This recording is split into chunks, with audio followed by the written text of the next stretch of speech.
Hello every one. എൻ്റെ പേര് മുഹമ്മദ് ആരിഫ് നിസാമുദ്ദീൻ. ഞാനിവിടെ എയിംസ് നാഗ്പൂരിൽ ഫൈനൽ ഇയർ സ്റ്റുഡൻ്റ് ആണ്. നീറ്റ് 2020 വഴിയാണ് കയറിയത്. അപ്പോൾ അന്നത്തെ റാങ്ക് എന്ന് പറയുന്നത് 3075 ആയിരുന്നു. അപ്പം നമ്മൾ കഴിഞ്ഞ ക്ലാസ്സുകളിൽ സ്ട്രക്ചർ ഓഫ് ഫാറ്റ് എന്ന ഈ ചാപ്റ്റർ ഡിസ്കസ് ചെയ്തിരിക്കുകയാണ്. അപ്പം നമ്മൾ അതിൻ്റെ എക്സസൈസ് ഇപ്പോൾ ചെയ്തുകൊണ്ടിരിക്കുകയാണ്. അപ്പോൾ കഴിഞ്ഞ ക്ലാസ്സിൽ 17ാമത്തെ ക്വസ്റ്റ്യൻ വരെ നമ്മൾ ചെയ്ത് തീർത്തിരുന്നു. ഓക്കെ, അപ്പോൾ അടുത്ത 12ാമത്തെ ക്വസ്റ്റ്യത്തിലേക്ക് നമുക്ക് കടക്കാം. 18ാമത്തെ question. What is the energy in joules required to shift the electron of the hydrogen atom from the first Bohr orbit to the fifth Bohr orbit? What is the wavelength of the light emitted when the electron returns to the ground state? The ground state electron energy is minus 2.18 10 raised to minus 11 ergs. അപ്പോൾ നമുക്ക് എന്താണ് first ഓർബിറ്റിൽ നിന്ന് fifth ഓർബിറ്റിലേക്ക് ഇലക്ട്രോണിനെ shift ചെയ്യാൻ വേണ്ട ലൈറ്റിന്റെ എനർജിയാണ് ചോദിച്ചേക്കുന്നത്. അല്ല, ലൈറ്റിന്റെ അല്ല, എത്ര എനർജി വേണം ഷിഫ്റ്റ് ചെയ്യാൻ. മാത്രമല്ല തിരിച്ച് ഗ്രൗണ്ട് സ്റ്റേറ്റിലേക്ക് തിരിച്ചു വരുമ്പോൾ പുറത്തു പോകുന്ന റേഡിയേഷൻ ലൈറ്റിന്റെ വേവ് ലെങ്ത് എന്താണെന്നാണ് ചോദിച്ചേക്കുന്നത്. ഓക്കെ, അപ്പൊ നമുക്കറിയാം എന്താണ് ഡെൽറ്റ ഐ. ഇപ്പം ക്വസ്റ്റ്യൻ നമ്പർ 2.18. ഡെൽറ്റ ഐയുടെ എന്താണ് ഇക്വേഷൻ എന്താണ്? ഗ്രൗണ്ട് സ്റ്റേറ്റിൽ എനർജി നമുക്ക് തന്നിട്ടുണ്ട്. അത് minus 2.18 into 10 raised to minus 11 erg എന്നാണ് തന്നിരിക്കുന്നത്. നമുക്കറിയാം ഒരു ജൂൾ എന്ന് വെച്ചാൽ 10 raised to 7 എർഗ്. അപ്പൊ ഇവിടുത്തെ ഫസ്റ്റ് ഓർബിറ്റിലെ എനർജി നമ്മൾ ജൂളിലാക്കുകയാണെങ്കിൽ എന്തായിരിക്കും? ജൂളിലാക്കുകയാണെങ്കിൽ minus 2.18 into 10 raised to minus 11 into എർഗിനെ ജൂളാക്കാൻ 10 raised to minus 7 വെച്ച് ഇൻറ്റു ചെയ്യണം. അപ്പം ഫസ്റ്റ് ഓർബിറ്റിൽ minus 2.18 10 raised to minus 18 joule. അത് നമുക്ക് ഓൾറെഡി അറിയാവുന്ന വാല്യൂ ആണ്. എർഗിൽ തന്നുകൊണ്ട് അതിന്റെ കൺവേർഷൻ എങ്ങനെയാണെന്ന് കാണിച്ചാണ് ഇപ്പോൾ നമ്മൾ. ഓക്കെ, അപ്പൊ ഡെൽറ്റ ഐയുടെ ഇക്വേഷൻ നമുക്കറിയാം എന്താ? 2.18 into 10 raised to minus 18 into 1/ni². ഇവിടുത്തെ ഫസ്റ്റ് ഓർബിറ്റിലായിരുന്നു. ഇവിടെ സോറി ഫിഫ്ത്ത് ഓർബിറ്റിൽ നിന്ന് ഫസ്റ്റ് ഓർബിറ്റിൽ നിന്ന് ഫിഫ്ത്ത് ഓർബിറ്റിലേക്ക് വേണ്ട എനർജിയാണ് ചോദിച്ചേക്കുന്നത്. അപ്പം 1² മൈനസ് 1/5² എന്ന് വരും. അപ്പൊ എന്തായിരിക്കും? 2.18 into 10 raised to minus 18 into 1 minus 1/25 വെച്ചാൽ 2.18 into 10 raised to minus 18 into 24/25 എന്ന് വരും. അപ്പൊ നമ്മളിത് സോൾവ് ചെയ്താൽ കിട്ടുന്നത് 2.09 into 10 raised to minus 18 joule. അപ്പൊ ഇത്ര എനർജി ഉണ്ടെങ്കിലാണ് ഗ്രൗണ്ട് സ്റ്റേറ്റിൽ നിന്ന് ഫിഫ്ത്ത് ഓർബിറ്റിലേക്ക് ഇലക്ട്രോണ് ട്രാൻസിഷൻ ചെയ്യാൻ പറ്റത്തുള്ളൂ. പിന്നെ എന്താണ് ചോദിച്ചേക്കുന്നത്? Wavelength of the light. ഇപ്പൊ എന്താണ്? ഫിഫ്ത്ത് ഓർബിറ്റിൽ ഇലക്ട്രോൺ എത്തി. എന്നിട്ട് ഫിഫ്ത്ത് ഓർബിറ്റിൽ നിന്ന് ഗ്രൗണ്ട് സ്റ്റേറ്റിലേക്ക് വരുമ്പോൾ എമിറ്റ് ചെയ്യുന്ന റേഡിയേഷനിൽ ലൈറ്റിന്റെ വേവ് ലെങ്ത് എന്താണെന്നാണ് ചോദിച്ചേക്കുന്നത്. ഇത് ഇക്വൽ ടു നമ്മൾ എന്ത് ചെയ്യണം? hc/λ ആയിട്ട് ഇക്വേറ്റ് ചെയ്താൽ മതി. അപ്പൊ നമുക്ക് അതിന്റെ വേവ് ലെങ്ത് കിട്ടും. ഇതിനെ നമ്മൾ hc/λ വെച്ച് ഇക്വേറ്റ് ചെയ്യാം. hc/λ. അപ്പൊ ലാംഡ എന്ത് വരും? ലാംഡ ഈക്വൽ ടു hc എന്താ? hc/ എനർജി വാല്യൂ വരും 2.09 into 10 raised to minus 18 equal to hc/c പകരം വാല്യൂ ഇട്ട് കൊടുക്കുക. 6.626 into 10 raised to minus 34 into 3 into 10 raised to 8 by 2.09 into 10 raised to minus 18 എന്ന് വരും. അത് സോൾവ് ചെയ്യുമ്പോൾ നമുക്ക് 9.5 ഇൻറ്റു 10 raised to minus 8 എന്ന് വരും. അല്ലെങ്കിൽ നമുക്ക് അതിനെന്ത് എഴുതാം? 950 ആംസ്ട്രോങ് വരും. അത് നമ്മൾ കണ്ടുപിടിച്ചു. അപ്പോൾ 18th ക്വസ്റ്റ്യൻ കഴിഞ്ഞു. അടുത്ത 19th ക്വസ്റ്റ്യൻ പോവാം. എന്താണ് 19th question? The electron energy in hydrogen atoms given by En is equal to minus 2.18 into okay. അപ്പോൾ എനർജിയുടെ ഇക്വേഷൻ തന്നിട്ടുണ്ട്. Calculate the energy required to remove an electron completely from the n equal to 2. അപ്പൊ n equal to 2 ഓർബിറ്റിൽ നിന്ന് ഇലക്ട്രോണിനെ complete ആയിട്ട് remove ചെയ്യുക എന്ന് വെച്ചാൽ എന്താണ്? 2ൽ നിന്ന് നമ്മൾ ഇൻഫിനിറ്റിയിലേക്ക് ഇലക്ട്രോൺ കൊണ്ടുപോകാൻ വേണ്ട എനർജി, അതാണ് ചോദിച്ചേക്കുന്നത്. What is the longest wavelength of light in centimetre that can be use to cause this transition. അപ്പൊ ഈ ട്രാൻസിഷന് വേണ്ട എനർജിയുടെ വേവ് ലെങ്ത് അതാണ് നമുക്ക് വേണ്ട. ഈയുടെ വാല്യൂ എന്താ? 2. ഈ ഇക്വേഷൻ എന്താ? 2.18 ഇൻറ്റു 10 raised to minus 18 അതിൻ്റെ എത്ര? 1/2² മൈനസ് 1/∞². 2ൽ നിന്ന് ഇൻഫിനിറ്റിയിലേക്കാണ് കൊണ്ടുപോകേണ്ടത് എന്ന് വെച്ചാൽ 2.18 into 10 raised to minus 18 by 4 എന്ന് വരും. കാരണം 1/2² 4 ഇൻഫിനിറ്റി എന്താ? 0 ആയി പോകും. ഈ എനർജിയുടെ വാല്യൂ എന്ന് പറയുന്നത് നമുക്ക് 5.45 into 10 raised to minus 19 joule എന്ന് കിട്ടും. ഓക്കെ, ഇപ്പോൾ ഇവിടെ നേരത്തെ ചെയ്ത കാര്യം തന്നെ. ഇതിന് വേണ്ട ലൈറ്റിന്റെ ഈ റേഡിയേഷന്റെ എന്താണ് വേവ് ലെങ്ത് എന്തുവാണെന്നാണ് ചോദിച്ചേക്കുന്നത്. അപ്പൊ ഈക്വൽ ടു എന്താ, സി ബൈ ലാംഡ വെച്ച് ഇക്വേറ്റ് ചെയ്യുക. അത് equal to C by lambda വെച്ച് ഇക്വേറ്റ് ചെയ്താൽ ലാംഡ ഈക്വൽ ടു അപ്പൊ എന്ത് വരും, 6.626 into 10 raised to minus 34 into 3 into 10 raised to 8 divided by 5.45 into 10 raised to minus 19 വരും. അത് സോൾവ് ചെയ്യുമ്പോൾ നമുക്ക് 3.67 into 10 raised to minus 7 metre എന്ന് കിട്ടും. അല്ലെങ്കിൽ നമുക്ക് എന്തൊക്കെ എഴുതാം, ആംസ്ട്രോങ്ങിലാക്കുമ്പോൾ അത് 3647 ആംസ്ട്രോങ് ആവും. 3 ഡെസിബിൾ ഇങ്ങോട്ട് മാറ്റി 10 raised to minus 10 ആക്കി, 3647 ആംസ്ട്രോങ് വരും. ഓക്കെ, 90th ക്വസ്റ്റ്യൻസ് കഴിഞ്ഞു. അടുത്ത 70th question. Calculate the wavelength of an electron moving with a velocity of 2.05 into 10 raised to 7. ഒരു ഇലക്ട്രോണിന്റെ വെലോസിറ്റി നമുക്ക് തന്നിട്ടുണ്ട്, അതിന്റെ വേവ് ലെങ്ത് അല്ലെങ്കിൽ ഡി ബ്രോഗ്ലി വേവ് ലെങ്ത് കണ്ടുപിടിക്കാനാണ് ചോദ്യം. 2.20 നമുക്ക് തന്നിരിക്കുന്ന വെലോസിറ്റി എത്ര, 2.05 into 10 raised to 7 metre per second ആണ്. നമുക്കറിയാം de Broglie wavelength indication എന്താ, lambda equal to h by mv ആണ്. എച്ചിന്റെ വാല്യൂ നമുക്കറിയാം 6.626 into 10 raised to minus 34. Mass എത്ര, 9.1 into 10 raised to minus 31. Velocity ഇവിടെ തന്നിട്ടുണ്ട് 2.05 into 10 raised to 7 വരും. അപ്പൊ അതിൽ 8 കൊടുത്താൽ നമുക്ക് ഇത് സോൾവ് ചെയ്ത് നമുക്ക് കിട്ടുന്ന കാര്യം എന്ന് വെച്ചാൽ 3.548 into 10 raised to minus 11 metre എന്ന് കിട്ടും. ഇതാണ് ആ ഇലക്ട്രോണിന്റെ ഡി ബ്രോഗ്ലി വേവ് പറയുന്നത്, ഈ വെലോസിറ്റിയിൽ മൂവ് ചെയ്താൽ. Okay, next question, 20th question കഴിഞ്ഞു. അടുത്ത 21st question. The mass of an electron is, ഇലക്ട്രോണിന്റെ മാസ് എന്തുണ്ട് നമുക്ക് അറിയാവുന്ന വാല്യൂ ആണ് 9.1 10 raised to minus 31 kg. അതിന്റെ കൈനറ്റിക് എനർജി തന്നിട്ടുണ്ട്, എത്രയാണ്, 3 into 10 raised to minus 25 ജൂളും തന്നിട്ടുണ്ട്. അങ്ങനെയാണെങ്കിൽ അതിന്റെ വേവ് ലെങ്ത് ആണ് ചോദിച്ചിരിക്കുന്നത്. ഓക്കെ, അപ്പൊ നമുക്ക് കൈനറ്റിക് എനർജി തന്നിട്ടുണ്ട്, അതിൽ നിന്ന് നമ്മൾ ആദ്യം വെലോസിറ്റി കണ്ടുപിടിക്കും. Question number 21. കൈനറ്റിക് എനർജി എത്ര തന്നേക്കുന്നത്, 3 into 10 raised to minus 25. ഇത് നമുക്കറിയാം എന്താ, ഹാഫ് mv² ആണ് 3 into 10 raised to minus 25 എന്ന് പറയുന്നത് ജൂൾ. അപ്പൊ v²ന്റെ വാല്യൂ എന്ത് വരും, v² equal to 2 into 3 into 10 raised to minus 25 by താഴെ mass 9.1 into 10 raised to minus 31. അവിടെ നിന്ന് വിയുടെ വാല്യൂ ഇതിന്റെ റൂട്ട് വരും. അപ്പൊ വി എന്തായിരിക്കും, വി എന്ന് പറയുന്നത് ഇതിന്റെ റൂട്ട് എടുക്കാം. അപ്പൊ അവിടെ നിന്ന് വിയുടെ വാല്യൂ നമുക്ക് കിട്ടുന്നത് എന്താണെന്ന് വെച്ചാൽ v equal to 811.579 metre per second ഇത് കിട്ടും. അപ്പൊ വെലോസിറ്റി കണ്ടുപിടിച്ചാൽ ഡി ബ്രോഗ്ലി എങ്ങനെ കണ്ടുപിടിക്കുക, lambda equal to h by mv ഇട്ട് കൊടുത്താൽ മതി. എച്ചിന്റെ വാല്യൂ അറിയാം 6.626 into 10 raised to minus 34. Mass അറിയാം 9.1 into 10 raised to minus 31. Velocity ഇപ്പൊ നമ്മൾ കണ്ടുപിടിച്ചു 811.58 മീറ്റർ പെർ സെക്കൻഡ്. ഇത് സോൾവ് ചെയ്യുമ്പോൾ നമുക്ക് കിട്ടുന്ന വാല്യൂ എന്താണ്, നമുക്ക് 8.9625 into 10 raised to minus 7 എന്ന് കിട്ടും. ഓക്കെ, അപ്പൊ 21st ക്വസ്റ്റ്യൻ കഴിഞ്ഞു. ഇനി 22nd ക്വസ്റ്റ്യൻ ചെയ്യും. Which of the following are iso electronic species. വെച്ചാൽ ഒരേ നമ്പർ ഓഫ് ഇലക്ട്രോൺസ് ഉള്ള സ്പീഷീസ് ഏതൊക്കെയാണ് ചോദിച്ചേക്കാം. അപ്പൊ നമുക്ക് തന്നേക്കുന്ന ഏതൊക്കെയാണ്, ആദ്യം ക്വസ്റ്റ്യൻ നമ്പർ 22. അപ്പൊ തന്നേക്കുന്നത് എന്താ, Na+, K+, Mg2+, Ca2+, S2 Ar. Argon. ഇപ്പൊ Na+, സോഡിയം നമുക്കറിയാം അറ്റോമിക് നമ്പർ 11 ആണ്. ഇലക്ട്രോൺ പോയാൽ 11 അറ്റോമിക് നമ്പർ. അപ്പം നമ്പർ ഓഫ് ഇലക്ട്രോൺസ് 11 ആണ്, പക്ഷേ ഒരു പ്ലസ് ചാർജ് ഉണ്ട്. അപ്പൊ ഒരു ഇലക്ട്രോൺ കുറവാണ്, ഇവിടെ 10 ഇലക്ട്രോൺസ് വരും. K+, പറയാം പൊട്ടാസ്യം എന്ന് പറയുന്നത് അറ്റോമിക് നമ്പർ 19 ആണ്. അപ്പൊ 19 ഇലക്ട്രോൺ ഉണ്ട്, ഒരെണ്ണം പോയാൽ 18 ഇലക്ട്രോൺ.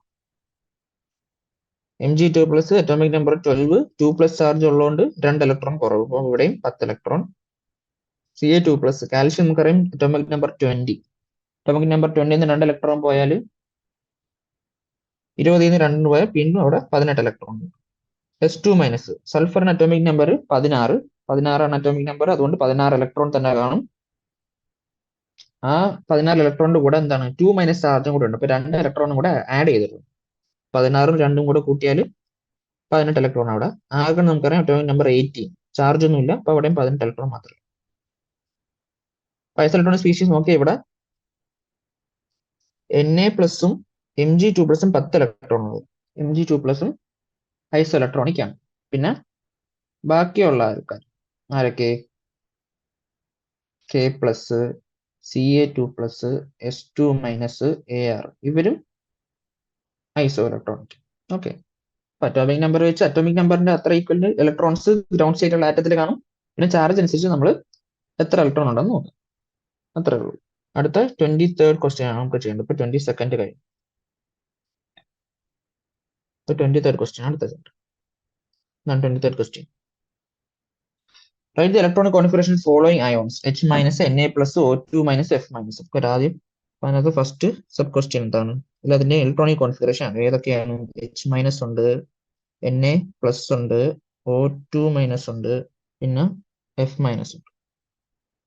ഇവരുടെ എല്ലാ ഇലക്ട്രോണിക് കോൺഫിഗറേഷൻ എഴുതാൻ പറ്റും. അപ്പൊ നമുക്കറിയാം ഗ്രൗണ്ട് സ്റ്റേറ്റ് ഉള്ള ഹൈഡ്രജൻ ആറ്റത്തിന്റെ ഇലക്ട്രോണിക് കോൺഫിഗറേഷൻ 1s1 ആണ്. പക്ഷെ അതിന്റെ കൂടെ ഒരു ഇലക്ട്രോൺ കൂടെ അധികം ഉണ്ട്, മൈനസ് ചാർജുകളുണ്ട്. അപ്പൊ 1s2. പിന്നെ സോഡിയം നമുക്കറിയാം അറ്റോമിക് നമ്പർ 11 ആണ്. അപ്പം 1s2, 2s2, 2p6, 3s1 ആണ് വരേണ്ടിയിരുന്നത്. പക്ഷേ ഇവിടെ എന്താണ്, ഒരു പ്ലസ് ചാർജ് ഉണ്ട്. അപ്പോൾ ഒരു ഇലക്ട്രോൺ കുറവാണ്. അപ്പം 3s1 ഉള്ള ഇലക്ട്രോൺ ആണ് പോകും. ഇനി O2-. ഓക്സിജൻ അറ്റോമിക് നമ്പർ 8 ആണ്. അപ്പം കോൺഫിഗറേഷൻ 1s2, 2s2, 2p4 ആണ് വരേണ്ടത്. പക്ഷെ ഇവിടെ എന്താ 2- ചാർജ് ഉണ്ട്. അപ്പൊ 2 ഇലക്ട്രോൺസ് എക്സ്ട്രാ ഉണ്ട്. അപ്പൊ 2p4 പകരം അവിടെ 2p6 വരും. ഇനി F- ആണെങ്കിൽ അറ്റോമിക് നമ്പർ നമുക്കറിയാം 9 ആണ്. 1s2, 2s2, 2p5 ആണ് വരേണ്ടിയിരുന്നത്. പക്ഷെ അവിടെ ഒരു മൈനസ് ചാർജ് ഉള്ളതുകൊണ്ട് ഒരു ഇലക്ട്രോൺ കൂട്ടി 2p6 ആക്കാം. അപ്പൊ എല്ലാത്തിന്റെയും ഇലക്ട്രോണിക് കോൺഫിഗറേഷൻ നമ്മൾ എഴുതി. ഈ രണ്ടാമത്തെ സബ് ക്വസ്റ്റ്യൻ എന്താണ് അതിന്റെ? What are the atomic numbers of elements whose outermost electrons are represented by? അപ്പോൾ കുറച്ച് എലമെന്റ്സിന്റെ ഔട്ടർ മോസ്റ്റ് ഇലക്ട്രോണിക് കോൺഫിഗറേഷൻ തന്നിട്ടുണ്ട്. ഫസ്റ്റ് ഉള്ളത് 3s1, രണ്ടാമത്തത് 2p3, മൂന്നാമത്തത് 3p5. 3s1 കോൺഫിഗറേഷൻ വരുന്ന ആരാണ്? നമ്മൾ എഴുതി നോക്കുമ്പോൾ എന്താ? 1s2, 2s2, 2p6, 3s1. നോക്കുമ്പോൾ 11 ഇലക്ട്രോൺ ഉണ്ട്. അപ്പൊ 11 പറയുന്നത് 11 അറ്റോമിക് നമ്പർ ഉള്ള ആരാണ്? സോഡിയം ആണ്. ഇതേപോലെ എഴുതി നോക്കാം, അല്ലാണ്ട് വേറെ വഴിയില്ല. 1s2, 2s2, അടുത്ത 2p3. നമുക്ക് എത്ര ഉണ്ട്? നമുക്ക് ഇവിടെ 3ഉം 2ഉം 2ഉം 7 ഇലക്ട്രോൺ ഉണ്ട്. 2p3 കോൺഫിഗറേഷൻ അപ്പൊ വരുന്ന ആർക്കാണ്? നൈട്രജൻ ആണ്. അറ്റോമിക് നമ്പർ എല്ലാത്തിന്റെ എഴുതാം. ഇവിടെ 11, ഇവിടെ 7. അടുത്ത 3p5 configuration 1s2, 2s2, 2p6, 3s2, 3p5. മൊത്തത്തിൽ എണ്ണം നോക്കുക. നമുക്ക് ഇവിടെ 17 ഇലക്ട്രോൺസ് ഉണ്ട്. അപ്പൊ അറ്റോമിക് നമ്പർ എന്ന് പറയുന്നത് 17 ആണ്. നമുക്ക് എലിമെന്റ് ഏതാണെന്നറിയാം, ക്ലോറിൻ. അത്രേ ഉള്ളൂ രണ്ടാമത്തെ സബ് ക്വസ്റ്റ്യൻ. അടുത്ത മൂന്നാമത്തെ സബ് ക്വസ്റ്റ്യൻ എന്താ നോക്കാം. Which atoms are indicated by the following configurations? നമുക്ക് ഇവിടെ കുറച്ച് കോൺഫിഗറേഷൻസ് തന്നിട്ടുണ്ട്. ഏത് ആറ്റത്തിനെയാണ് റെപ്രസെന്റ് ചെയ്താണ് പറയേണ്ടത്. അപ്പൊ ആദ്യം helium 2s1, neon 3s2, 3p3, argon 4s2, 3d1. ഇതാണ് നമുക്ക് തന്നേക്കുന്ന കോൺഫിഗറേഷൻസ്. ആദ്യം ഹീലിയം 2s1. നമുക്കറിയാം ഹീലിയം എന്ന് പറയുന്ന അറ്റോമിക് നമ്പർ 2 ആണ്. അതിന്റെ കൂടെ ഒരു ഇലക്ട്രോണും കൂടെ കൂടി. അപ്പം 2ന്റെ കൂടെ 1ഉം കൂടെ കൂട്ടിയാൽ 3. അപ്പം Z3 ഏതാ എലമെന്റ്? ലിഥിയം. ഇനി നിയോൺ എന്ന് പറയുന്നത് അറ്റോമിക് നമ്പർ 10 ആണെന്ന് നമുക്കറിയാം.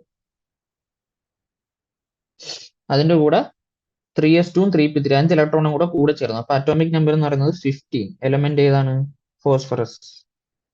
ആർഗൺ എന്ന് പറയുന്നത് അറ്റോമിക് നമ്പർ 18 ആണ്. അതിന്റെ കൂടെ 4s2, 3d1 3 ഇലക്ട്രോൺസും കൂടെ ചേർന്നു. അപ്പം Z എന്ന് പറയുന്നത് 18 + 3 21 ആണ്. എലമെന്റ് എന്ന് പറയുന്നത് സ്കാൻഡിയം. അത്രേ ഉള്ളൂ ആ ക്വസ്റ്റ്യൻ എന്ന് പറയുന്നത്. അടുത്ത ക്വസ്റ്റ്യൻ നോക്കാം. ഇപ്പൊ 23rd ക്വസ്റ്റ്യൻ കഴിഞ്ഞു. അടുത്ത 24th ക്വസ്റ്റ്യൻ എന്താന്ന് നോക്കാം. What is value lost value of n that allows g orbitals to exist? അതാണ് ചോദ്യം. ഇപ്പൊ 24th എന്താണ്? g ഓർബിറ്റൽസ് എക്സിസ്റ്റ് ചെയ്യുന്നത്. നമുക്കറിയാം orbitals ഏതൊക്കെയുള്ളത്? s, p, d, f, g. ഇങ്ങനെ നമുക്കറിയാം. നമുക്ക് എസിന്റെ ഇതിന്റെ എല്ലാ എൽ വാല്യൂസ് എഴുതി നോക്കുകയാണെങ്കിൽ എന്താ എസിൻ്റെത് 0 P1 D2 F3 G4 ആണ്. ഓക്കെ, നമുക്കറിയാം എല്ലിന്റെ വാല്യൂ എന്ന് പറയുന്നത് എന്താണ്? Value of maximum value of L എന്ന് പറയുന്നത് അത് ഈക്വൽ ടു n മൈനസ് 1 ആണ്. അല്ലെങ്കിൽ പ്രിൻസിപ്പൽ കോണ്ടന്റ് നമ്പർ മൈനസ് 1 ആണ് മാക്സിമം വാല്യൂ ഓഫ് എൽ എന്ന് പറയുന്നത്. അപ്പൊ G4 കിട്ടണമെങ്കിൽ n മൈനസ് 1ന്റെ വാല്യൂ 4 കിട്ടണം. അപ്പൊ n എന്താവണം 5. അപ്പൊ പ്രിൻസിപ്പൽ കോണ്ടന്റ് നമ്പർ 5 ആണെങ്കിൽ മാത്രമേ G ഓർബിറ്റൽസ് പോസിബിൾ ആവത്തുള്ളൂ. അപ്പൊ അതാണ് ആ ക്വസ്റ്റിന്റെ ആൻസർ എന്ന് പറയുന്നത്. അടുത്ത 25th question. An electron is in one of the 3D orbitals. Give the possible value of n, l and m for this electron. അപ്പം ഒരു ഇലക്ട്രോൺ 3D ഓർബിറ്റിൽ ഇരിക്കുന്നതെന്നാണ് പറയുന്നത്. 25th ക്വസ്റ്റ്യൻ ആണ്. 3D ഓർബിറ്റിൽ ഒരു ഇലക്ട്രോൺ നിൽക്കുന്നുണ്ട്. അപ്പൊ ചോദിച്ചേക്കുന്നത് എന്താണ്? n, l and m. n, l and m possible values ഏതൊക്കെയാണ് ചോദിച്ചേക്കുന്നത്. അപ്പൊ 3D ഓർബിറ്റിലാണെങ്കിൽ നമുക്കറിയാം 3D ആണെങ്കിൽ n-ന്റെ വാല്യൂ എന്തോ n ഈക്വൽ ടു 3 ആണ്. എല്ലിന്റെ വാല്യൂ ഡി ഓർബിറ്റിൽ ആയതുകൊണ്ട് എന്താണ് 2 ആണ്. പക്ഷെ എമ്മിന്റെ വാല്യൂ എന്തൊക്കെ വരാം? എമ്മിന്റെ വാല്യൂ നമുക്ക് എല്ലിന്റെ വാല്യൂവിന്റെ നെഗറ്റീവ് തൊട്ട് പോസിറ്റീവ് വരെ ഉള്ളത് എഴുതാം അല്ലേ? അങ്ങനെയാണ് നമ്മൾ പഠിച്ചിട്ടുള്ളത്. അപ്പൊ -2 -1 0 1 2. അപ്പൊ എമ്മിന്റെ വാല്യൂസ് ഇത്രയും പോസിബിൾ ആണ്. ഓക്കെ, അതാണ് 25th ക്വസ്റ്റ്യൻ ആൻസർ. അടുത്ത 26th question. An atom of an element contains 29 electrons and 35 neutrons. അപ്പൊ നമുക്ക് ഇലക്ട്രോണിന്റെയും ന്യൂട്രോണിന്റെയും എണ്ണം തന്നിട്ടുണ്ട് ആറ്റത്തിന്റെ. 26th ക്വസ്റ്റ്യൻ ആണ്. ഇലക്ട്രോണിന്റെയും ന്യൂട്രോണിന്റെയും എണ്ണം തന്നിട്ടുണ്ട്. എത്രയാണ്? ഇലക്ട്രോണിന്റെ എണ്ണം 29ഉം ന്യൂട്രോൺസ് 35ഉം. 29 ഇത് 35. Give the possible value. അല്ല, reduce the number of protons and electronic configuration. ഇപ്പൊ എത്ര പ്രോട്ടോൺ ഉണ്ടെന്ന് നമ്മൾ കണ്ടുപിടിക്കണം, ആ ആറ്റത്തിന്റെ ഇലക്ട്രോണിക് കോൺഫിഗറേഷനും നമ്മൾ കണ്ടുപിടിക്കണം. അപ്പൊ അതാണ് ചോദ്യം. നമുക്കറിയാം ഗ്രൗണ്ട് സ്റ്റേറ്റിൽ ഇരിക്കുന്ന ആറ്റത്തില് എന്താണ് നമ്പർ ഓഫ് ഇലക്ട്രോൺസ് തന്നെയാണ് എന്ത് നമ്പർ ഓഫ് പ്രോട്ടോൺസ് എന്നുള്ളത്. ഇലക്ട്രോണിന്റെ എണ്ണം 29 ആണെങ്കിൽ പ്രോട്ടോൺസിന്റെ എണ്ണം ഇപ്പം എന്തായിരിക്കും? 29 ആയിരിക്കും. ഇനി ആ ആറ്റത്തിന്റെ അറ്റോമിക് നമ്പർ എങ്ങനെ കണ്ടുപിടിക്കുക? നമ്പർ ഓഫ് പ്രോട്ടോൺസ് എത്രയുണ്ടോ അത്രയും തന്നെ ആയിരിക്കും എന്ത് ആ ആറ്റത്തിന്റെ അറ്റോമിക് നമ്പർ എന്ന് പറയുന്നത്. അപ്പൊ എന്താണ് അറ്റോമിക് നമ്പർ എന്ന് പറയുന്നത് 29 ആയിരിക്കും. ഇനി ഇതിന്റെ ഇലക്ട്രോണിക് കോൺഫിഗറേഷൻ നമ്മൾ എഴുതുകയാണെങ്കിൽ എഴുതുക. ഇപ്പൊ 29 കിട്ടണം. ഇലക്ട്രോണിക് കോൺഫിഗറേഷൻ എന്ത് വരും? 1s2 2s2 2p6 3s2 3p6 4s2 3d9. ഇതായിരിക്കും electronic configuration. Increasing order of എനർജിയിൽ നമ്മൾ അറേഞ്ച് ചെയ്താൽ ഇങ്ങനെ ആയിരിക്കണം ഇലക്ട്രോണിക് കോൺഫിഗറേഷൻ വരുന്നത്. പക്ഷേ ഇവിടെ ഒരു എക്സെപ്ഷൻ ഉണ്ട്. എന്താണ്? അറ്റോമിക് നമ്പർ 29 എന്ന് പറയുന്നത് എന്താണ്? കോപ്പർ ആണ്. അപ്പൊ കോപ്പറിൽ നമ്മൾ എക്സെപ്ഷണൽ ഇലക്ട്രോണിക് കോൺഫിഗറേഷൻ ഉള്ള പഠിച്ചിട്ടുള്ളതാണ്. എന്ത് ഹാഫ് ഫീൽഡും ഫുള്ളി ഫീൽഡ് ഓർബിറ്റൽസ് നമ്മൾ എക്സെപ്ഷൻ ആയിട്ട് പഠിച്ചിരുന്നു. അപ്പൊ ഇങ്ങനെയായിരുന്നു യഥാർത്ഥത്തിൽ കോൺഫിഗറേഷൻ വരേണ്ടിയിരുന്നു. പക്ഷെ നമുക്കറിയാം ഫുള്ളി ഫീൽഡ് ഓർബിറ്റലിന് ഹാഫ് ഫീൽഡിനേക്കാളും സ്റ്റെബിലിറ്റി കൂടുതലാണ്. അപ്പൊ അതുകൊണ്ട് ഇതായിരുന്നു എക്സ്പെക്റ്റഡ് കോൺഫിഗറേഷൻ. പക്ഷെ ഒറിജിനൽ കോൺഫിഗറേഷൻ ഇതല്ല. അവിടെ എന്താ പറയുക? 1s2 2s2 2p6 3s2 3p6 4s1 3d10. ഇങ്ങനെയാണ് കോൺഫിഗറേഷൻ വരുന്നത്. ഫുള്ളി ഫിൽഡ് ഡി ഓർബിറ്റിൽ കിട്ടാൻ വേണ്ടി എസ് ഓർബിറ്റിൽ നിന്ന് ഒരു ഇലക്ട്രോൺ ഡി ഓർബിറ്റിലേക്ക് പോകും. ഇങ്ങനെയാണ് കോപ്പറിന്റെ ഒറിജിനൽ കോൺഫിഗറേഷൻ ഇരിക്കുന്നത്. ഓക്കെ, അപ്പം 26th ക്വസ്റ്റ്യൻ. അടുത്ത 27th question. Give the number of electrons in the species. അപ്പം എത്ര ഇലക്ട്രോൺസ് ഉണ്ടെന്നാണ് ചോദ്യം. ഓരോ സ്പീഷീസ് ആയിട്ട് ഇങ്ങോട്ട് എഴുതാം. 27 ഏതൊക്കെ? ഒന്ന് H2 പ്ലസ്, രണ്ടാമത് H2, പിന്നെ O2 പ്ലസ്. ഇതാണ് നമുക്ക് തന്നേക്കുന്ന 3 സ്പീഷീസ്. ഇതിനകത്ത് എത്ര ഇലക്ട്രോൺസ് ഉണ്ടെന്നാണ് ചോദിക്കുന്നത്. നമുക്കറിയാം ഹൈഡ്രജൻ ആറ്റത്തിൽ ഒറ്റ ഇലക്ട്രോണേ ഉള്ളൂ. അപ്പൊ H2 മോളിക്യൂളിൽ എന്ത് വരണം? H2 മോളിക്യൂളിൽ 2 ഇലക്ട്രോൺ വരണം അല്ലേ? അപ്പൊ രണ്ടാമത്തെ ക്വസ്റ്റ്യൻ ആൻസർ അപ്പൊ തന്നെ നമുക്ക് അവിടെ 2 ഇലക്ട്രോൺസ് ഉണ്ട്. പക്ഷെ ഇവിടെ ഫസ്റ്റ് മോളിക്യൂൾ H2 ഒരു പ്ലസ് ചാർജ് അവിടെ കാണുന്നുണ്ട്. അതായത് ഒരു ഇലക്ട്രോണിന്റെ കുറവുണ്ട് അല്ലേ? അപ്പൊ അവിടെ എത്ര ഇലക്ട്രോൺ കാണും? ഒറ്റ ഇലക്ട്രോണേ അവിടെ കാണത്തുള്ളൂ. ഓക്കെ, ഇനി O2 പ്ലസ്. നമുക്കറിയാം ഡൗൺ സ്റ്റേറ്റിലുള്ള ഓക്സിജൻ ആറ്റത്തിൽ എന്താണ് അറ്റോമിക് നമ്പർ 8 ആയതുകൊണ്ട് എത്ര ഇലക്ട്രോൺ തന്നെ അവിടെ കാണും? നമ്പർ ഓഫ് പ്രോട്ടോൺസിന് ഈക്വൽ തന്നെ ആയിരിക്കും നമ്പർ ഓഫ് ഇലക്ട്രോൺസ്. അപ്പം ഗ്രൗണ്ട് സ്റ്റേറ്റിലുള്ള ഓക്സിജൻ ആറ്റത്തിൽ ഇലക്ട്രോൺസ് തന്നെ കാണും. ഇപ്പൊ 2 ഓക്സിജൻ ആറ്റത്തിൽ 16 ഇലക്ട്രോൺ വരണം O2 മോളിക്യൂളിൽ. പക്ഷെ ഇവിടെ O2 മോളിക്യൂളാണ് നമുക്ക് തന്നിരിക്കുന്നത്, അല്ല O2 പ്ലസ് ആയിട്ടാണ് തന്നിരിക്കുന്നത്. അപ്പൊ 16ൽ നിന്ന് ഒരു ഇലക്ട്രോണിന്റെ കുറവ് വന്നു, അതുകൊണ്ടാണ് ഒരു പ്ലസ് ചാർജ് അവിടെ വന്നത്. ഇപ്പൊ 16ൽ നിന്ന് ഒരു ഇലക്ട്രോൺ പോയാൽ അവിടെ എത്ര ഉണ്ട്? 15 ഇലക്ട്രോൺസ് ഉണ്ട്. അപ്പൊ ആ ക്വസ്റ്റിന്റെ ആൻസറും അവിടെയായി. അടുത്ത 28ാമത്തെ question. An atomic orbital has n equal to 3. ഒരു ഓർബിറ്റലിന്റെ n value, principal quantum number value തന്നിട്ടുണ്ട്, 3 ആണ്. What are the possible values of L and M? അപ്പൊ അതിന്റെ പോസിബിൾ വാല്യൂസ് എല്ലിന്റെയും എമ്മിന്റെയും പോസിബിൾ വാല്യൂസ് എന്താണ്? അസിമത്തിലും മാഗ്നറ്റിക് അതിന്റെ ക്വാണ്ടം നമ്പേഴ്സ് ഏതൊക്കെയാണെന്നാണ്, പോസിബിൾ വാല്യൂസ് എന്തൊക്കെയാണെന്നാണ് ചോദിച്ചിരിക്കുന്നത്. അപ്പൊ അതായത് നമുക്ക് ചെയ്യാം. 28 ആണ് ഫസ്റ്റ് ക്വസ്റ്റ്യൻ ആണ് ചെയ്യുന്നത്, സബ് ക്വസ്റ്റ്യൻ. എന്നിന്റെ വാല്യൂ നമുക്ക് 3 തന്നിട്ടുണ്ട്. എന്നിന്റെ വാല്യൂ 3 ആണെങ്കിൽ നമുക്ക് എന്താണ്, ഏതൊക്കെയാണ് എല്ലിന്റെ വാല്യൂ പോസിബിൾ? n-1 വരെയുള്ള പോസിബിൾ ആണ്, എന്ന് വെച്ചാൽ 0, 1, 2 പോസിബിൾ ആണ്. ഇനി ഓരോന്നിനും നമ്മൾ സെപ്പറേറ്റ് ആയിട്ട് എടുക്കാം. L ഈക്വൽ ടു 0 ആകുമ്പോൾ, പിന്നെ L ഈക്വൽ ടു 1 ആകുമ്പോൾ, L ഈക്വൽ ടു 2 ആകുമ്പോൾ, എന്ന് വെച്ചാൽ ഡയറക്റ്റ് നമ്മൾ എന്താണ് S-P-D ഓർബിറ്റൽസ് ആകുമ്പോൾ എമ്മിന്റെ വാല്യൂസ് എന്തൊക്കെ പോസിബിൾ ആണെന്നാണ് ചോദിച്ചേക്കുന്നത്, നമ്മൾ കണ്ടുപിടിക്കുന്നത്. ഇവിടെ ആകുമ്പോൾ എമ്മിന്റെ വാല്യൂ എന്തൊക്കെ വരാം? 1, ഇവിടെ 0 മാത്രമേ വരത്തുള്ളൂ. L1 ആകുമ്പോൾ നമുക്ക് എന്താ, -1, 0, 1 പോസിബിൾ ആണ്. L2 വരുമ്പോൾ -2, -1, 0, 1, 2, ഈ 5 വാല്യൂസ് പോസിബിൾ. ഓക്കെ. രണ്ടാമത്തെ സബ് ക്വസ്റ്റ്യൻ എന്താണ്? List the quantum numbers M, L and L of electrons for 3D orbital. 3D ഓർബിറ്റലിന്റെ എല്ലും എമ്മും വാല്യൂസ് ആണ് ചോദിച്ചേക്കുന്നത്. ഇത് തന്നെയാണ് അവിടെ ചോദിച്ചേക്കുന്നത്. ഈ എസെൻഷ്യൽ ഈ L വാല്യൂ 2 വരുന്നതാണ് 3D ഓർബിറ്റൽ വരുന്നത്. അപ്പൊ അവിടെ എല്ലിന്റെ വാല്യൂ നമുക്ക് 2 ആണ്, എമ്മിന്റെ വാല്യൂ -2, -1, 0, 1, 2. അത് തന്നെയാണ് അവിടെ പിന്നെ എടുത്ത് ചോദിച്ചേക്കുന്നത്. അടുത്ത മൂന്നാമത്തെ ക്വസ്റ്റ്യൻ എന്താ? Which of the following orbitals R possible?